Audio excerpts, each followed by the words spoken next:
Que Deus abençoe a sua vida, que Deus abençoe a sua casa, que Deus abençoe a sua família. Em nome de Jesus, quero dar boa noite, boa tarde, bom dia, boa madrugada para você que está acompanhando essa nossa live.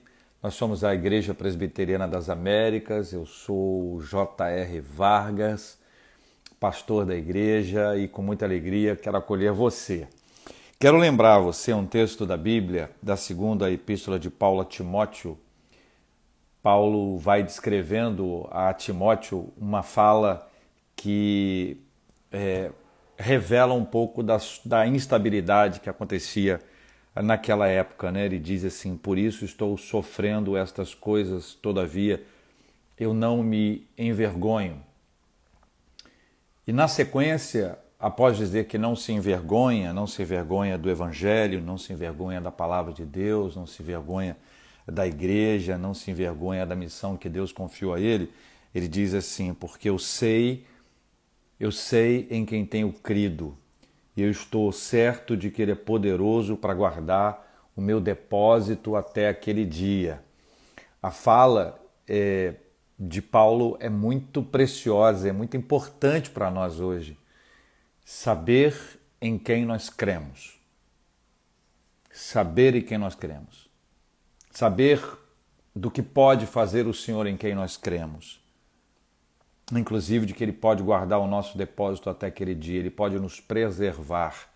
A nossa perseverança depende dEle.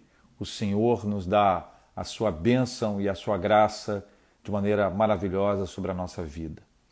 Não era muito fácil ser cristão nos tempos do apóstolo Paulo.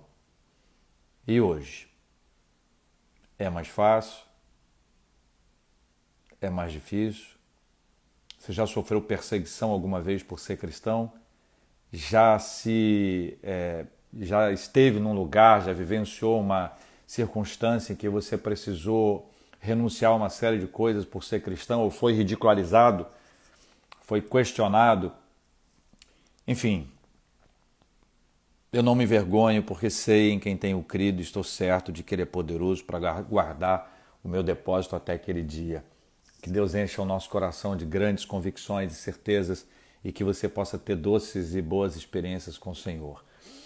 Hoje nós vamos receber uma pessoa muito legal e é um amigo querido que eu quero convidar para estar com a gente aqui nessa nossa conversa de hoje.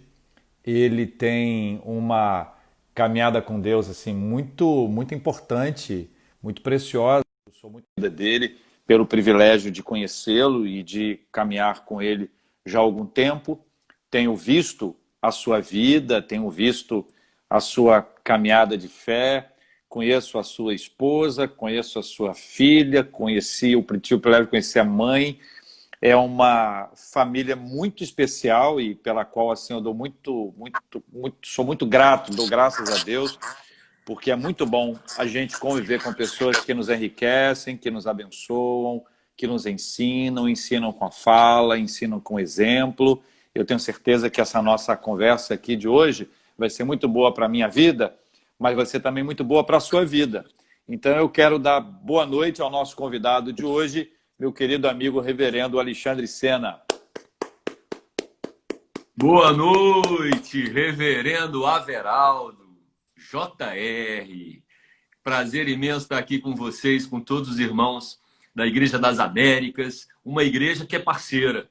Você sabe, JR, tem muito valor isso, né? Uma igreja que tem andado aí apoiando parte do meu ministério, né? O Lacamupa, um acampamento de adolescente que a gente conseguiu implantar no Rio só porque a Américas entrou no projeto junto com a Gávea.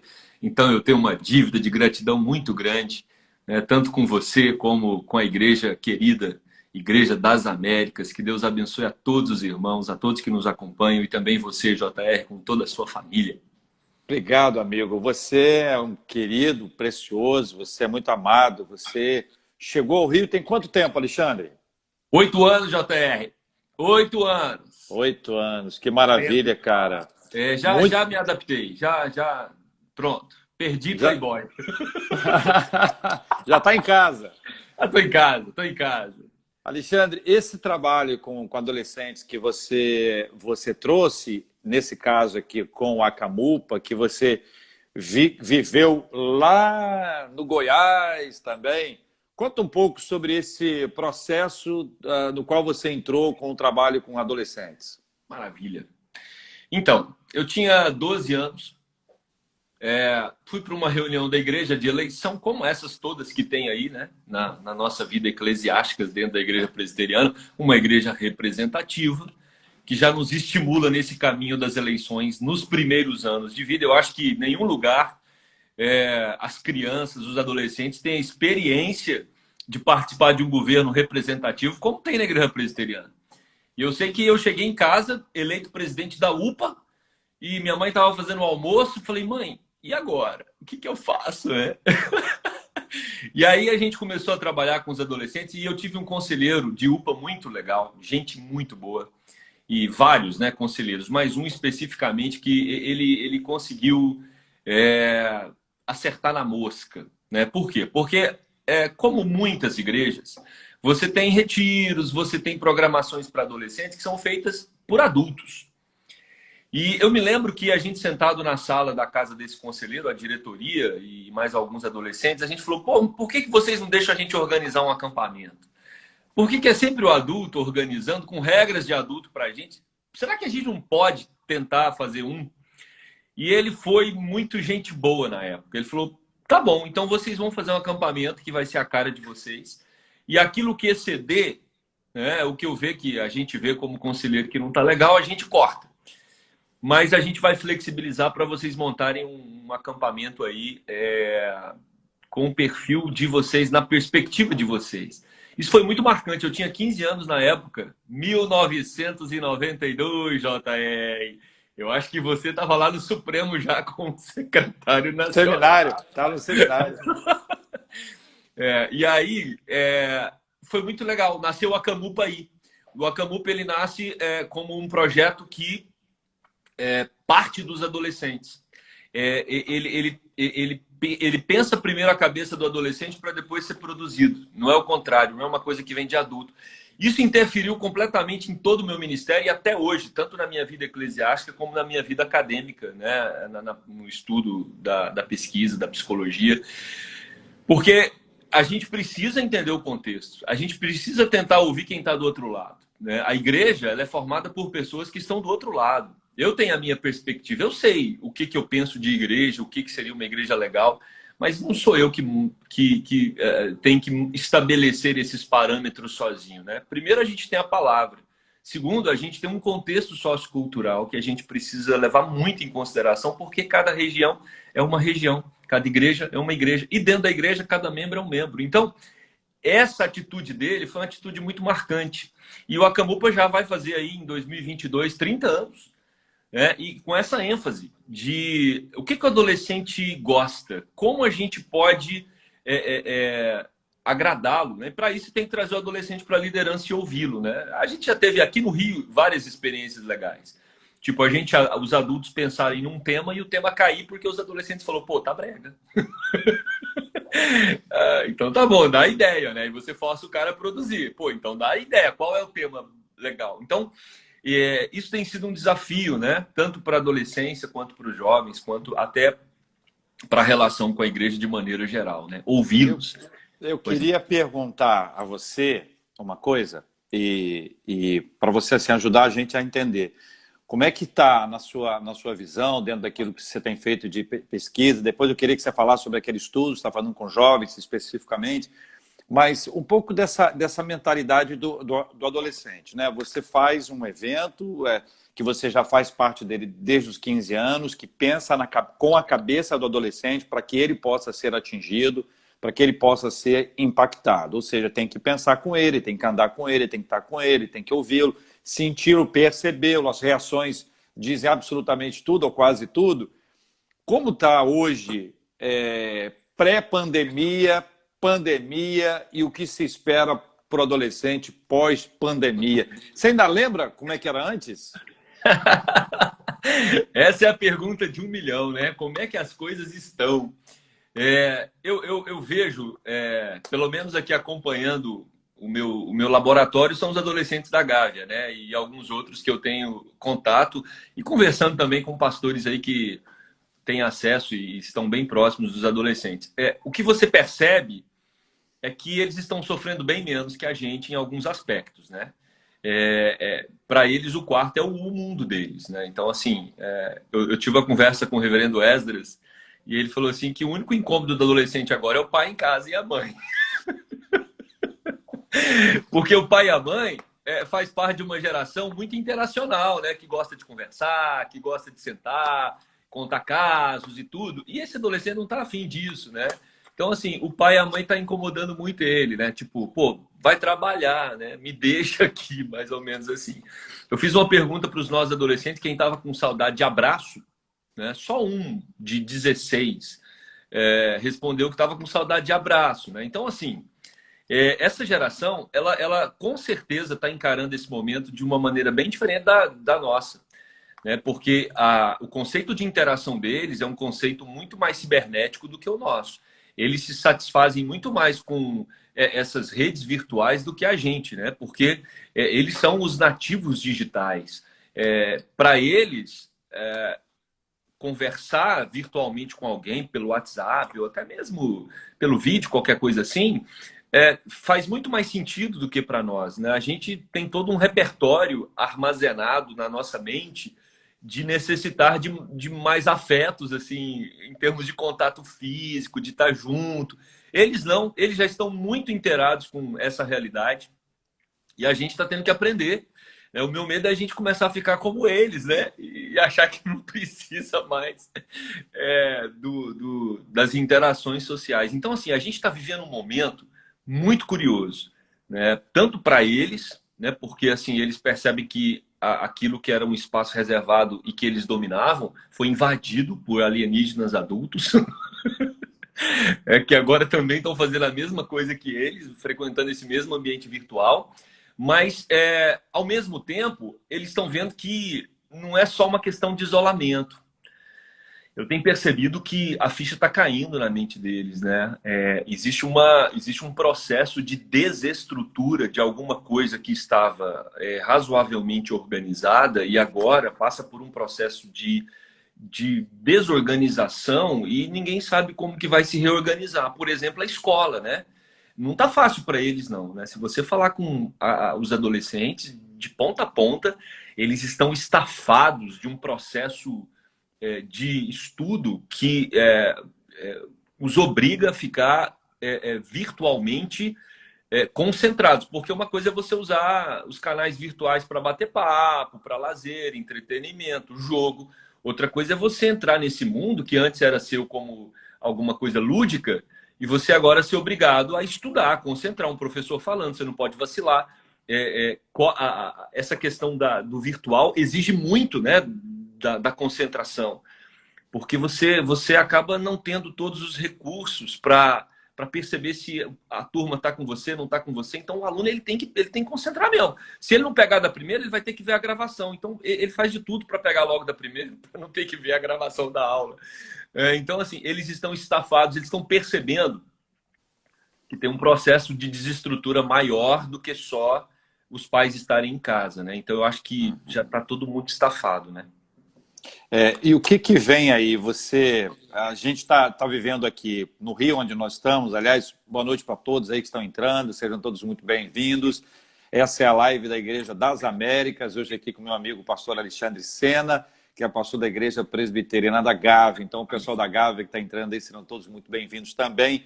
A gente está junto aqui, é uma conexão muito importante, né? Aliás, é uma conexão que sempre existiu e que agora virtualmente ela se amplia ainda mais. Então, sejam todos muito bem-vindos.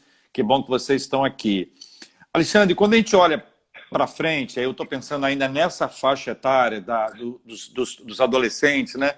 Nesse processo que você falou, dessa desestrutura que eles estão percebendo. Chega uma hora que, né, que o tempo do lazer passou, o mesmo ambiente que era de festa agora é de trabalho, é de estudo, com muita gente em casa, que eventualmente prejudica, conforme você trouxe.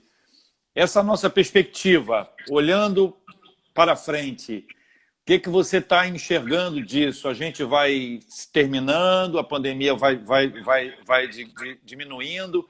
O que fica desse tempo para eles? Eu estou tentando olhar para trás. Tem muita coisa agora que não dá para você olhar para trás, né? Por exemplo, pandemia e tecnologia. É novo, né? Nunca na história a gente experimentou isso. Mas quando a gente olha para o retrovisor, você vai perceber que em momentos de crise, como a Segunda Guerra Mundial, há 75 anos atrás, né? Foi quando ela terminou. Você percebe que depois do estrago, tem um estrago aí que a gente não calculou ainda. Esse estrago vai chegar, a conta vai chegar e a gente vai perceber quais são os efeitos disso, não agora, mas para frente. Então, a gente percebe que vem esse momento de, não sei se poderia chamar de uma depressão, mas também uma retomada. E quem vai fazer a retomada são eles. Então, assim, tá se fechando uma porta, o mundo antes da pandemia. A pandemia, ela vem como um marco histórico. Não são poucos os teóricos que já identificam a pandemia com a Segunda Guerra Mundial. São muitos, né, por causa do efeito que ela causa. É um efeito bem de guerra mesmo, assim, de pessoas terem que ficar reclusas nas suas casas, de empresas quebrando. É um processo muito doloroso. Na Primeira Guerra Mundial, você tem, logo depois dela, você tem um avanço da indústria, porque as pessoas querem reconstruir e aí elas começam, então, a consumir bens duráveis, né? Geladeira, televisão, carro, vem um processo. Nesse momento, não é esse o movimento é virtual, é tecnologia. Então, a gente vai ter aí um avanço muito grande da migração para o mundo tecnológico, para o mundo virtual. E quem manda nisso, quem manja disso, quem vai construir esse mundo altamente virtual são esses adolescentes e os jovens mais novos aí, que para eles isso já é alguma coisa que eles estão com um nível de intimidade muito maior do que as gerações anteriores. Então tem um novo, tá surgindo um novo momento na história, grandioso, e eles são os protagonistas desse novo momento, como foram os baby boomers logo depois da Segunda Guerra Mundial. Eles tiveram que dizer, bom, agora a gente vai ter que dar uma direção para o mundo. E aí começaram um processo de reconstrução. Agora é a vez dos nossos adolescentes. E aí, é claro que muitos deles nem estão pensando nisso. Mas, à medida que a gente vê todo o desarranjo que essa pandemia vai causar, né, eles vão estar prestando vestibular, isso vai influenciar na escolha do curso, vai influenciar vai influenciar em tudo na vida deles, né? Porque eles vão ter um mundo aí para redirecionar. E assim, tenho falado muito sobre esse assunto, né? Em várias oportunidades. Eu vejo que eles são privilegiados em alguns aspectos, né? Se você observar algumas literaturas, JR, até 2013, a geração de jovem estava entediada, porque ela não tinha causa para lutar. Ela não tinha um fator que a motivasse para conquistar. Por quê? Porque as gerações anteriores já tinham conquistado. Essas novas gerações pegou tudo pronto. Então eles estavam assim, meio... Tanto que surgiu na Itália os Nietzsche, que chega na Espanha como Ninim, chega no Brasil como Neném. Nem estudar, nem trabalhar. Por quê? O cara estudou lá, tem doutorado e está desempregado. O fulano trabalhava numa empresa bacana, a empresa fechou. E ele está lá com um currículo todo robusto, mas desempregado. E aí uma geração de sem motivação para viver começou a surgir em grande escala. Agora não. Agora o mundo é chacoalhado. E essa turma vai ter que pôr a mão na massa, porque são eles, né, os que vão dar continuidade no planeta Terra, claro, se Jesus não voltar. E a nossa oração é para que volte. Maranata, Maranata.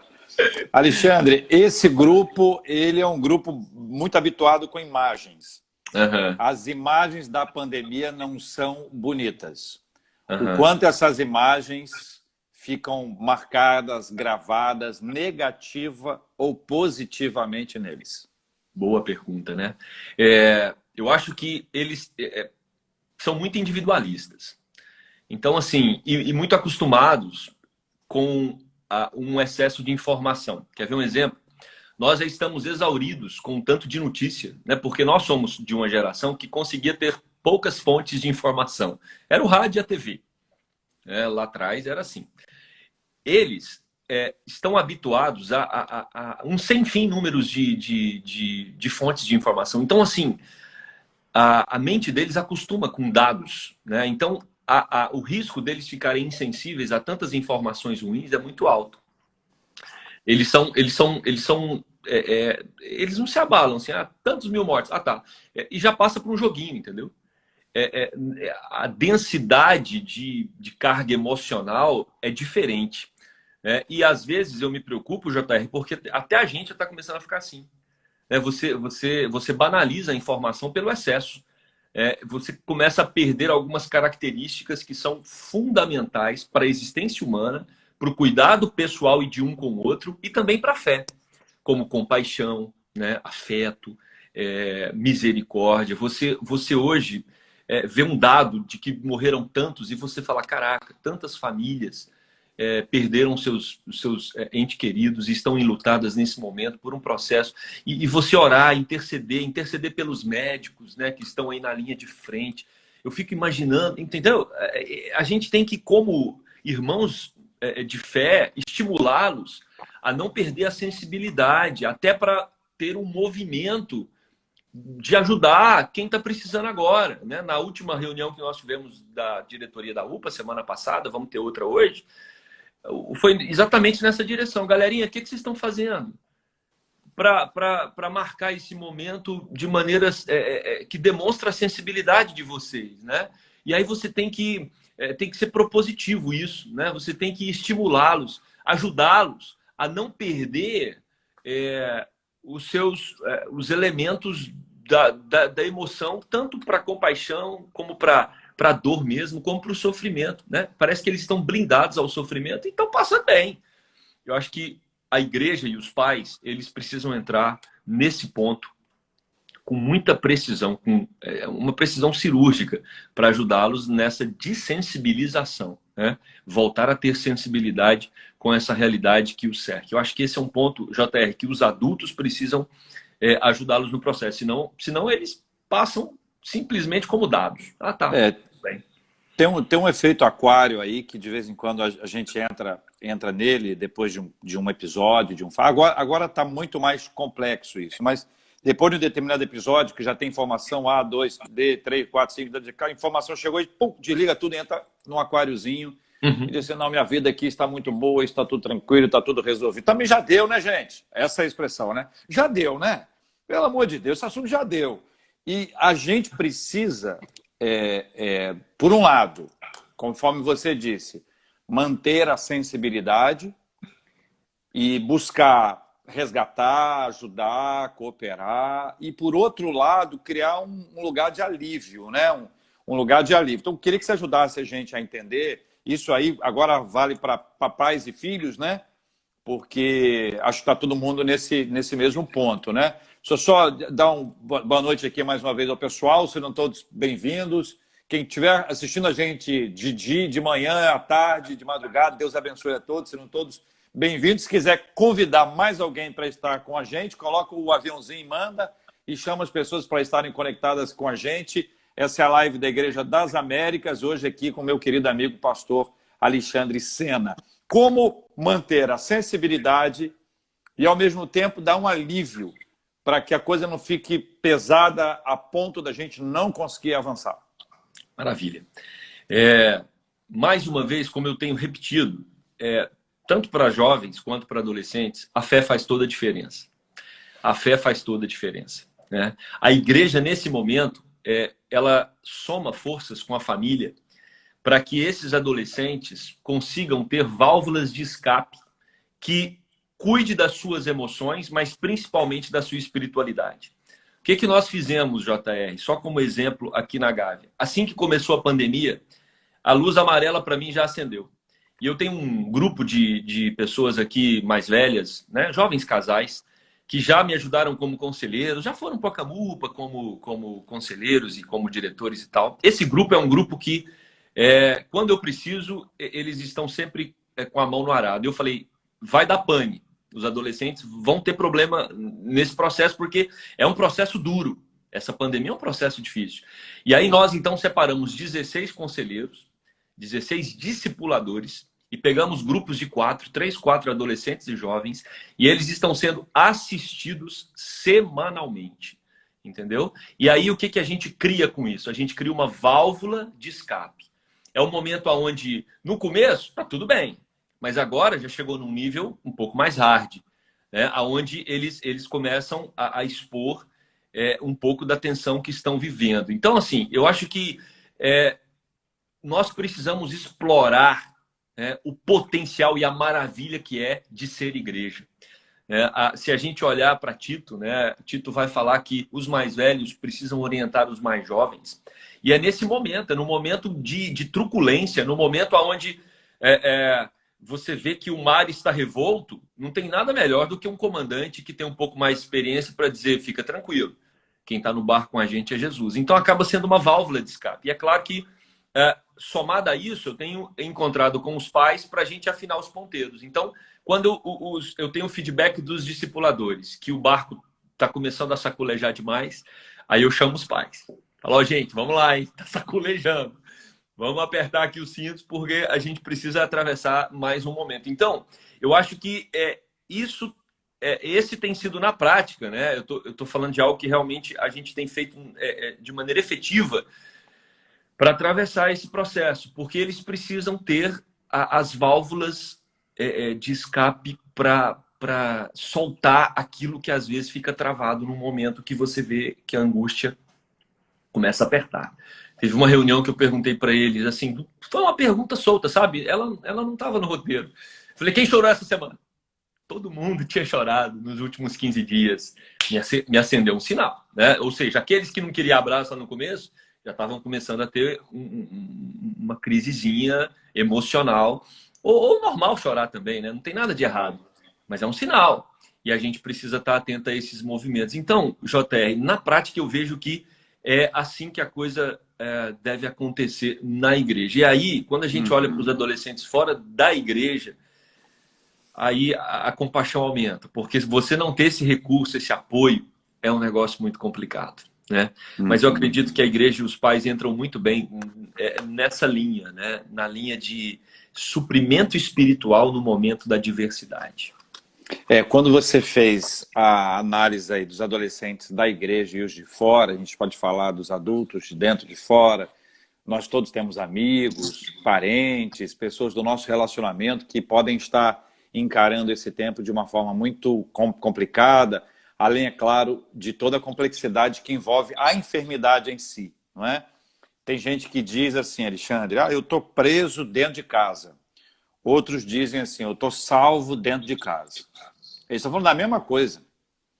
Mas o olhar de um é que é uma prisão. O lugar do outro é de um refúgio, né? Uma fortaleza. Então, este processo que envolve os de dentro e os de fora, que a gente está falando muito mais do que o evangelho que está dentro e não dentro da igreja especificamente, o quanto a Bíblia é importante nesse processo, Alexandre, e agora uma pergunta bem individual. Algum texto bíblico que nesse tempo, assim, ele já era conhecido seu, de longa data, já estava ali, vocês já tinham andado juntos, mas de repente ele ganhou uma outra cor, ganhou uma outra expressão, ou alguns que você possa compartilhar com a gente? Ô JR, eu comecei a perceber que a Bíblia ela é um livro de isolamentos, né? Você começa em Gênesis, né? Deus isola Noé, Deus isola Abraão da família, Deus isola Deus isola José, Deus vai isolando as pessoas o tempo todo, separando. Depois Deus isola Moisés, depois Deus isola o povo no deserto. Depois, quando você vai para o Novo Testamento, isso não muda, né? Você vê Jesus isolado no deserto, você vê os apóstolos muitas vezes isolados, presos, né? Apóstolo Paulo vivia isolado. Então, assim, eu comecei a perceber à luz da Bíblia, né? Você vê João escrevendo Apocalipse, isolado na ilha de Patmos. Tá tudo certo com a gente, né? Tipo, se você pensar em termos de história do povo de Deus, nós somos... A Bíblia é um livro recheado de isolamentos, né? De momentos que nós somos forçados por uma situação, ou de maneira muito clara, Deus, né, estabelece algumas questões ao longo da história para que o seu povo fique nessa situação de reclusão. A pergunta, e aí a segunda pergunta mais importante é, beleza, reclusos estamos como muitos personagens bíblicos, mas é o que a gente faz com isso. A minha preocupação é essa, porque diferente de todos os personagens bíblicos, nós vivemos isolados, porém, num momento histórico que a gente pode ficar fora desse isolamento o tempo todo. Porque você tem redes de comunicação, canais que podem virar um rolo compressor sugando todo o seu tempo durante o dia, e você passa o dia fora, mesmo estando isolado. E aí você não aproveita esses isolamentos que eles são tão marcantes na Bíblia e que foram muito bem aproveitados pelos seus autores para uma intimidade maior com Deus. Então, eu não tenho dúvida, se tem um proveito nessa pandemia que nos força a ficar em casa, e no começo eu acho que a gente era um pouco mais romântico com isso, vai ser uma oportunidade para a gente refletir a fé, refletir a vida, refletir os valores.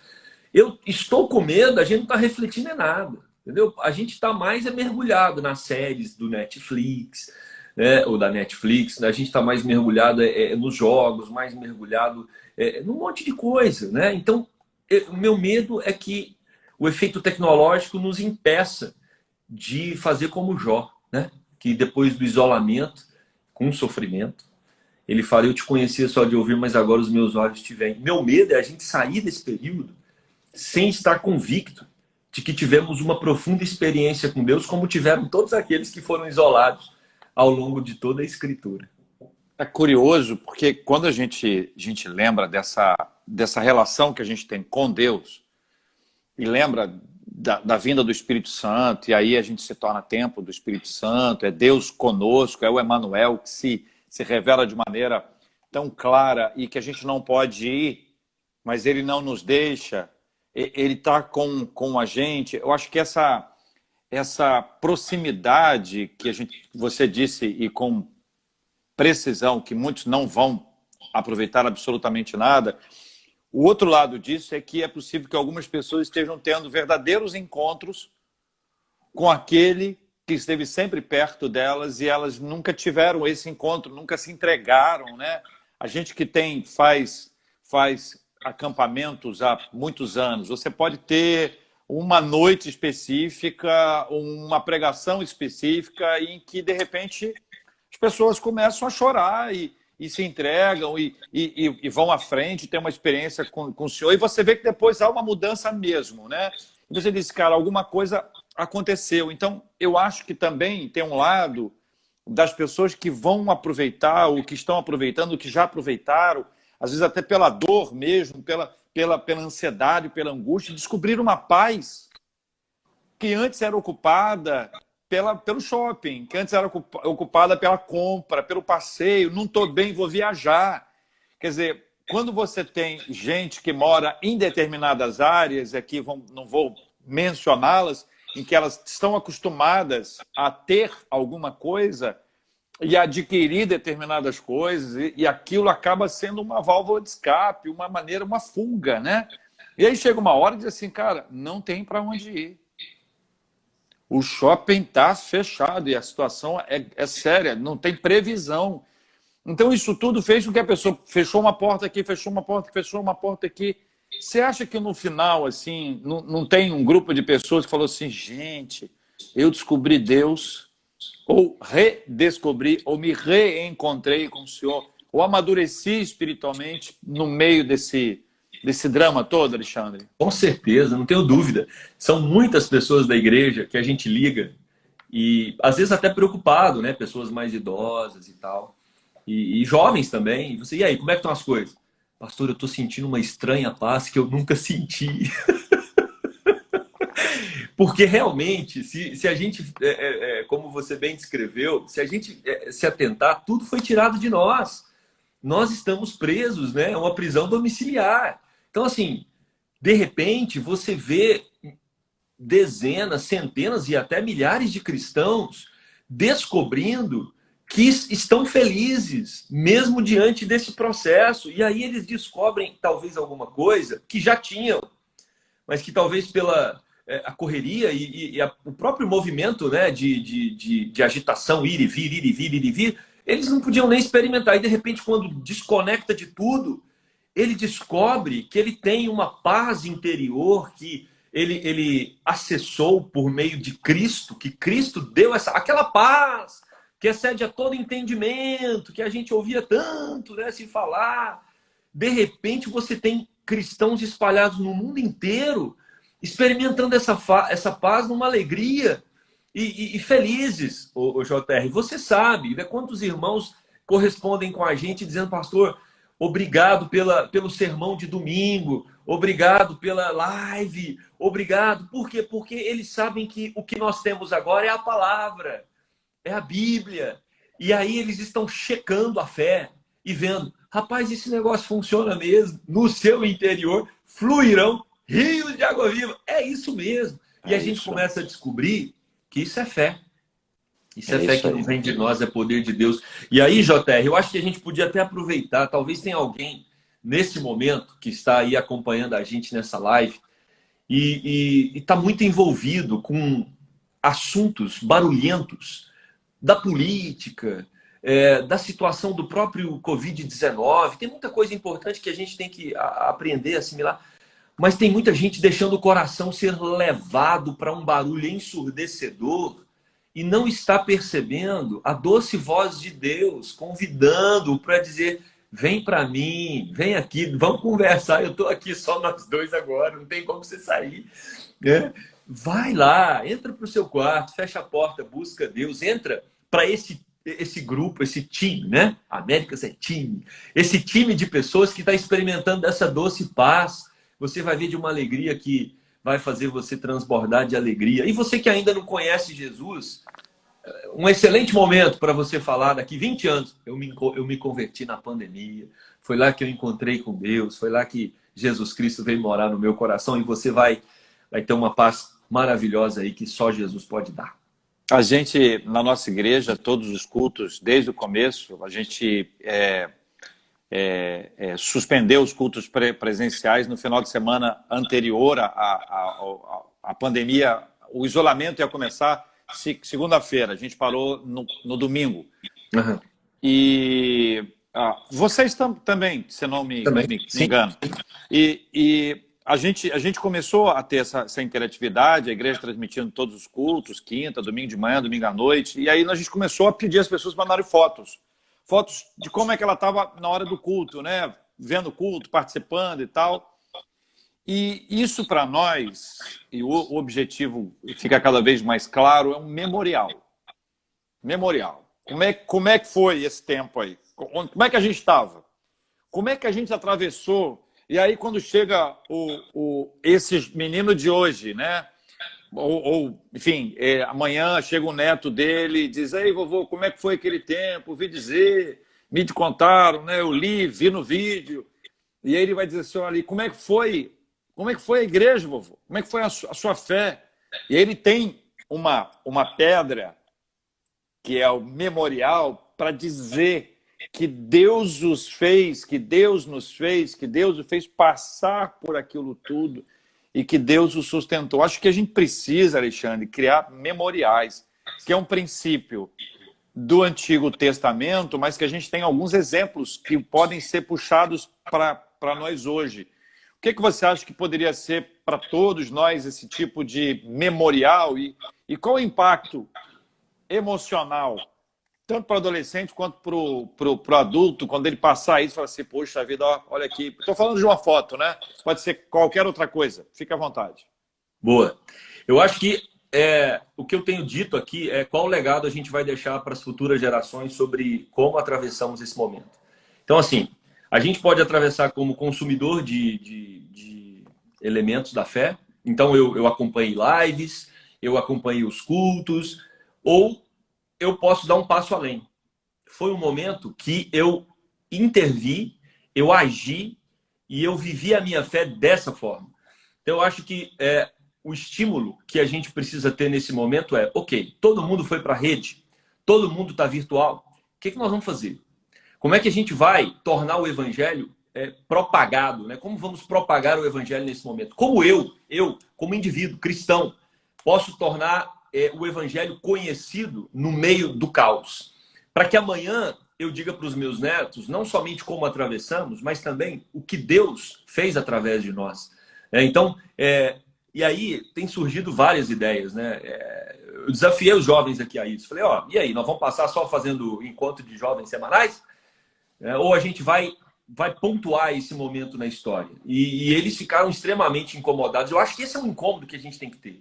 E não só um incômodo, né? A gente tem que... Um incômodo teve o levita e o sacerdote. A gente tem que agir como bom samaritano, né? Pessoas que vão deixar um legado. E aí, dentre esses legados, tem vários, né, JR? E sei que a América está extremamente envolvida em vários, como, por exemplo, ações sociais, abençoando pessoas que estão passando necessidades, né? Pessoas envolvidas em várias áreas. Mas esse é um momento que a gente tem que aproveitar o cardume. O cardume está todo na internet, o cardume está passando.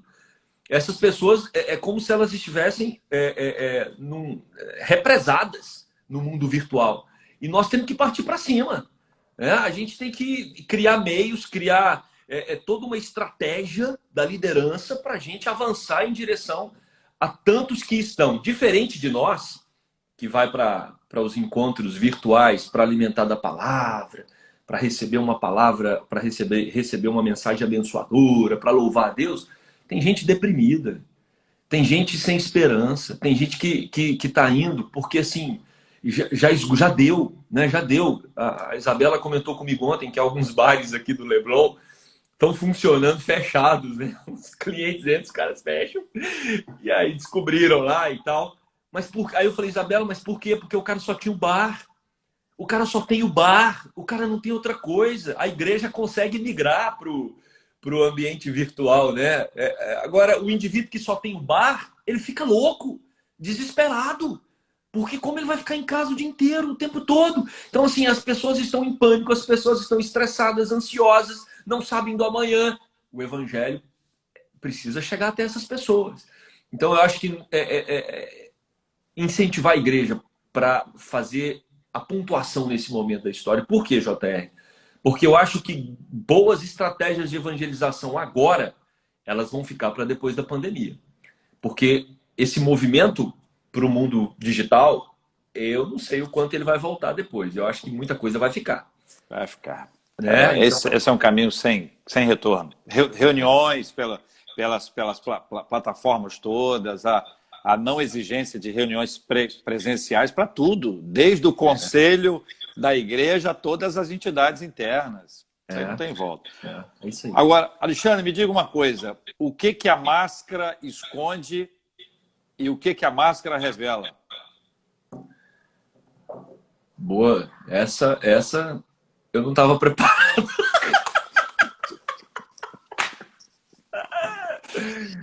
Eu não sei, viu, JR? Eu acho que essa pergunta ela pode ter vários desdobramentos. Eu acho que a gente corre o risco de muita gente estar vivendo um momento de muita... de andar por caminhos virtuais que ele agora talvez não conhecia. Né? O que eu quero dizer com isso? A pornografia está aumentando, adultério virtual. Você tem aí uma realidade que está começando a surgir, que pode funcionar como uma máscara, né? Pessoas estão começando a descobrir pecados virtuais. Antes ele estava entretido com outros pecados. Agora ele não tem opção mais de ter esses pecados que ele estava entretido, porque eram pecados que exigiam um certo tipo de movimento. Então ele precisa explorar novos caminhos. Eu tenho medo, né? E eu me preocupo com isso, porque existem vícios virtuais, existem questões desse mundo, né? A Deep Web, né? Pode ser que muitos irmãos ou muitos membros da igreja estejam indo para essa direção e me preocupa. Não sei se todo mundo está orando em casa não e assistindo só os cultos. Eu acho que eu só quero dizer que Deus também entra nas plataformas virtuais. Ele é Deus do mundo virtual também, né? Então eu acho que essa é uma máscara que que eu acho que ela pode estar começando a ser usada nessa era digital intensa, né? Minha preocupação é isso. Uhum. Alexandre, você está desenvolvendo uma pesquisa muito importante, que eu queria que você falasse um pouco a respeito dela. Quero dar boas-vindas a todos que estão entrando e continuam a entrar. Serão todos muito bem-vindos a essa live da Igreja das Américas com meu amigo, pastor Alexandre Sena. Benção. A minha vinda para o Rio, JR, proporcionou a possibilidade de eu estudar jovens. Porque uma coisa é você trabalhar com jovem na igreja, já é maravilhoso. Com adolescente, né? E chegando no Rio, foi um ponto muito precioso para o meu ministério, que o Conselho me apoiou integralmente, não só no trabalho, mas principalmente na pesquisa, no estudo, para entender o movimento dessa juventude. E aí, me ingressei na faculdade, né, no mestrado, para trabalhar transições geracionais, entender as diferenças de geração. E eu fiz uma pesquisa lá atrás, tratando sobre sentido de vida, satisfação de vida, objetivo de vida no jovem. E aí, quando veio a pandemia, eu fui estimulado por algumas pessoas da igreja, que nem eram da área da psicologia, e outros da própria área, dizendo: você precisa replicar aquela pesquisa agora, né, sobre sentido de vida, satisfação, objetivo, para você comparar os dados antes da pandemia com a pandemia.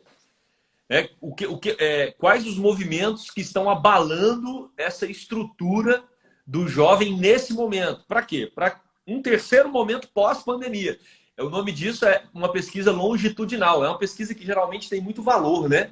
E aí, quando você tem um efeito pandêmico, que é uma catástrofe assim, que marca a história, redefine os rumos da população mundial, colher dados nesse momento é uma preciosidade. Por isso a pressão, né, que o pessoal fez para eu trabalhar nesse sentido. E graças a Deus deu certo.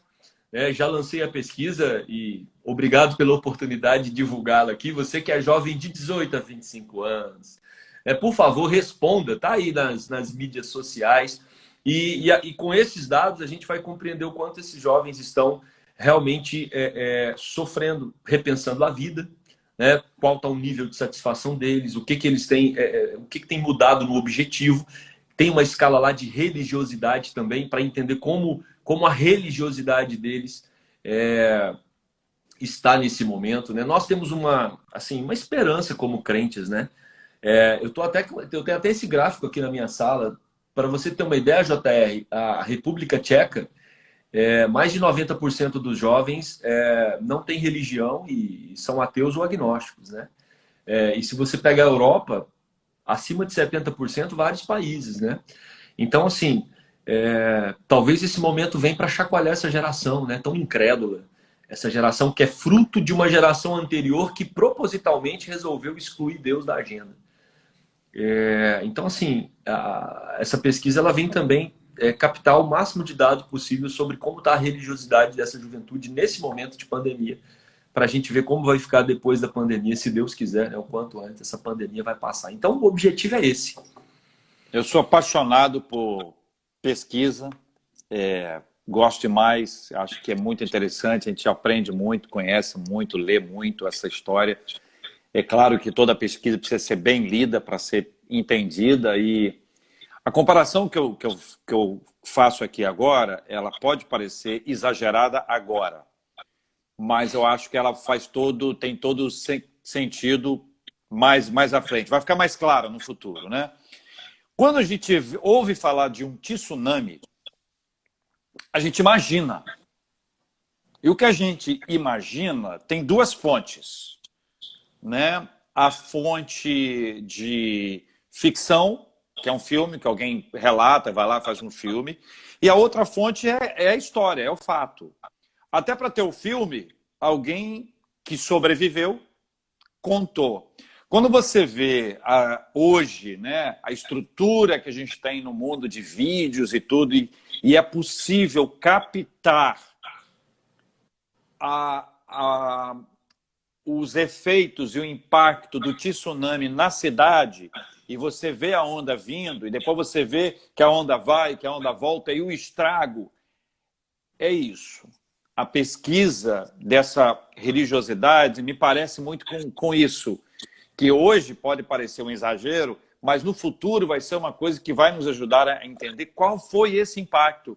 Por quê, Alexandre? Porque nós temos muitos sabichões. São pessoas muito bem intencionadas, pessoas amadas, preciosas, que sabem tudo sobre todas as coisas. Eu tenho uma admiração, rapaz, que eu fico impressionado como há pessoas que definem tudo. Definem tudo. Como é que vai ser? Vai ser assim, assim, assado. E vai ser. Eu admiro e fico assim, da mesma forma, fico impressionado com a capacidade que a pessoa tem de acreditar que ela pode sintetizar a vida de uma maneira tão simplista. Então, eu quero te encorajar muito, Alexandre, e dizer que eu estou muito animado e na expectativa. Infelizmente, eu não posso responder, passei um pouquinho da faixa etária, mas posso encaminhar para as pessoas. Pode me ajudar a divulgar. E quero pedir o pessoal para ajudar. Eu queria que você compartilhasse o seu Instagram, porque as pessoas podem buscar a pesquisa no seu Instagram. Fala Maravilha. aí, pessoal, por favor. Então, tá lá no Instagram, PR Alexandre Sena, né? Pastor PR Alexandre Sena. Lá na bio tá o link. É só você ir lá na bio, clicar no link, a pesquisa vai abrir automaticamente, são 12 minutos.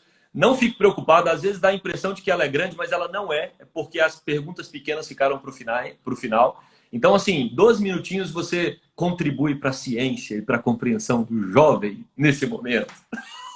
PR Alexandre Sena, Sena com N só. Um N só. 2 eu estava lá N na só. Igreja Presbiteriana de Mônaco. Olha aí. Ô Alexandre, me fala uma coisa aqui. Me fala uma coisa. Você dá aí para a gente o Instagram da Igreja da Gávea, o Face, o YouTube, os horários que os cultos estão sendo transmitidos, só para a gente compartilhar isso também. E a Dani vai colocar aqui tudo aí na nossa tela para o pessoal acompanhar. Benção. Então, a Igreja Presbiteriana da Gávea está tendo culto às 9 horas domingo, escola bíblica 10h30, culto 11h30, culto 19 horas no domingo. Durante a semana a gente tem a live com os 3 pastores na terça-feira às 21 horas, na quinta-feira às 21 horas. A gente fez, o propósito era a palavra, né? A palavra hoje. E cada dia a gente estuda um livro, né? E a gente tá com medo de acabar os livros da Bíblia e a pandemia não passar. A gente começa de novo.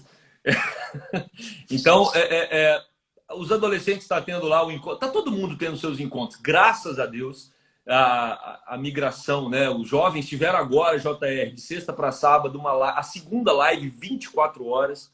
Foi uma loucura, né? Ininterrupta, assim. Tem reunião todo sábado, adolescente tem reunião todo sábado também, as crianças estão tendo EBD, o CP tá a 1000 por hora, graças a Deus, e a gente fica muito feliz com isso. Temos lá todos os meios, né, virtuais, tem aplicativo, tem Instagram, tem Facebook, agora mergulhamos, né, JR? Não temos opção mais, não temos opção mais. A preocupação é que um dia a gente vai voltar para aquele outro jeito, né? E vamos ter que reacostumar, né, a como as coisas eram. Eu estava pregando, estamos pregando no templo, né, aqui. E aí você prega um domingo com a igreja vazia, você prega 2, você prega 3, você prega 10. Você fala, gente, como é que é pregar para a igreja cheia mesmo? Como é que era isso, né? Como é que é isso, pregar olhando para as pessoas? Será que eu consigo, né? Então, assim... as coisas mudaram bastante, mas graças a Deus está tudo funcionando aí na Igreja da Gávea. E a gente está feliz. Essa nossa live vai estar disponível daqui a pouco no canal do YouTube da Igreja das Américas, para você que está assistindo pelo Instagram agora. Nós estamos no Instagram agora, mas vamos para o YouTube já. E depois a gente vai disponibilizar para que você possa... compartilhar com as pessoas e mandar para as pessoas. Claro, Alexandre, já eu te encaminho aí, mas eu queria uma palavra aqui, a gente tem alguns minutos para a gente poder encerrar, a importância da sua vida espiritual, na sua vida espiritual, dessa caminhada que você tem com Deus desde a adolescência, que se firma e que, num determinado tempo, você se percebe chamado para o exercício exclusivo do ministério, o quanto esta fé desenvolvida ao longo da caminhada foi importante para você ser quem você é hoje. JR, eu tenho uma frase assim, no meu coração, fruto da própria Bíblia, né? Que me ajuda a atravessar esse momento com muita firmeza. O barco é seguro. Fica tranquilo. O barco é seguro. Eu estou dentro do barco, assim como todos aqueles que creram em Jesus. A gente está dentro do barco. O barco é seguro. Não vai virar. Esse texto é muito impactante ali nos evangelhos, quando os discípulos estão preocupados e Jesus vão lá, acordam Jesus fala, homens de pequena fé. E somos mesmo. O barco é assim, mas lá fora? Não, lá fora é lá fora, nós estamos dentro do barco. Não, mas o mundo... Não, nós estamos dentro do barco. Eu estou dentro do barco. Você, nós que já tem mais tempo de vida, né? Não podemos responder a pesquisa, a gente já tem mais um tempo de caminhada com Deus.